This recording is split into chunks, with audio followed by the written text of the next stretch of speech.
Hey guys, what's up? I'm Dustin Mankin and welcome to episode 6 of Project 180. Today we are getting some new D-Max goodies and I'm going to talk to you about tucking.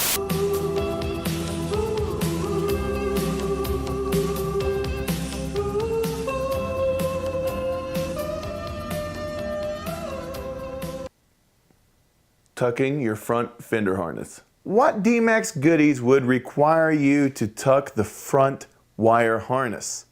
Let's open the first box. もう満足した俺。反応が分かってしまった。それかあれやな。最初からカッターを深く入れればだったな。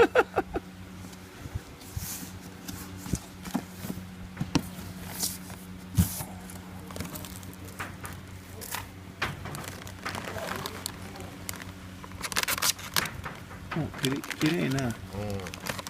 ててててててて。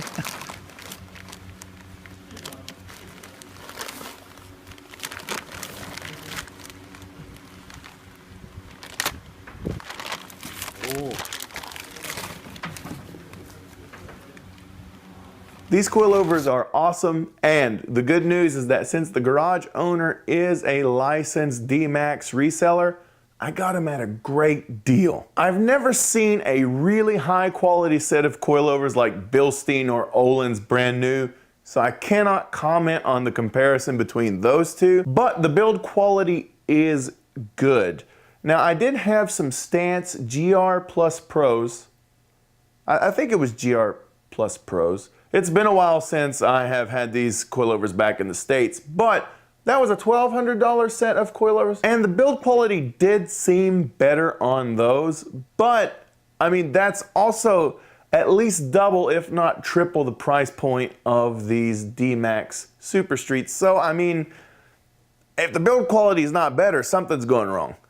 But these D-Max are really good for the money, and I don't think you're going to be able to find a better drift-oriented coilover for this amount of money. My philosophy on this build is to buy good condition used or best bang for the buck new, and these coilovers definitely fit that bill, so I'm happy. Just remember that these videos were shot a long time ago, and I've had these coilovers for a long time, and they have held up great as long as I've had them. In real life, I don't have any complaints about these at all. But if we are going to fit some wide 17x10s in the back, we are going to need a little bit more fender. But don't worry, D-Max has you covered. Roll that beautiful unboxing footage. Hey, roll the footage.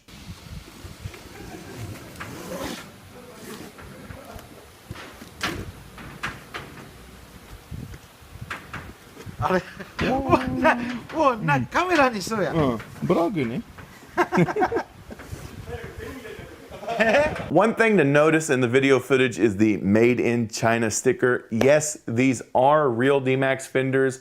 I got them from an authorized dealer. D-Max as a company is Japanese, but as with most companies, especially with your cheaper aero parts companies, they do outsource the work to China, but the quality is pretty good. I would rate these guys at or above my AIT B-Magic rear quarter panels, and I really loved those panels. Actually, to be honest with you, I know D-Max and Origin parts are a little bit more expensive in the States, so honestly, if I was gonna do rear quarter panels in the United States, I would probably go with the AIT B-Magics. There is no problem with those fenders at all. They fit really good. I mean, the rear quarter panel is not the hardest thing to fit up, but I mean around the gas tank and everything, it fit really nice. They went on really good, and they really didn't have too much warping. They looked about identical to what's on Project 180. So in the States, B-Magic from AIT, tip. Let's make a little progress on the car itself. Today we're gonna get started on the front fender wire tuck. We'll start on the JDM driver's side, and you'll notice a big thick loom of wires. It sits behind the fender and under the well. If you're on stock 4x4 suspension, that's fine, but if you were gonna lower this guy at all, you are gonna have to bring that guy inside, and I'm gonna show you how to do it. I started by unbolting and unplugging the Super Multi-Junction, or SMJ. With everything unplugged, I took care of the clips holding the harness under the wheel well. There are some other plugs in the front of the engine bay as well. If I recall correctly, they plugged into the battery positive and possibly the windshield washer reservoir, and I know there was a ground up front. Pull the harness out of the front hole and we're gonna put it in from the back. Dude, yeah, I know I say like a lot of wrong stuff, and I make like a lot of perverted jokes, but I really wasn't thinking of that at the time that I wrote this, but when I was reading it, it was really funny. Anyways, pull it out of the front hole and put it in from the back, and everything should reach. Wow, I'm really mature. Pull it out of the front hole and put it in from the back. Everything should reach because the original route was actually further. On the other side, we are going to tackle the other harness, but a little differently. Take everything loose, including the windshield wiper motor. It's one of the only 2 plugs that you need to run back. The rest can be run inside, so pull the giant black grommet and fish everything else out. Some people might cut, but for now, I just coiled it up and left it on the fuse and relay box. Tape the 2 outside wires into a kind of nasty haggard loom, and to keep this out of the tire's way, we are going to use a hammer to make a slight lip on, I guess, the chassis of the car. Then fasten the wire to that and plug everything in. You might have also noticed some rust on the chassis when I was showing you these pictures.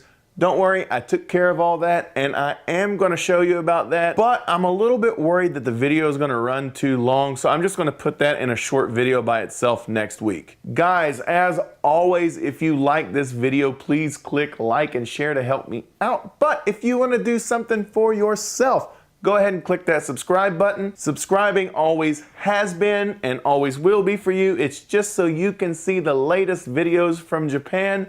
I will see you guys in the next one. Peace. Of things we know.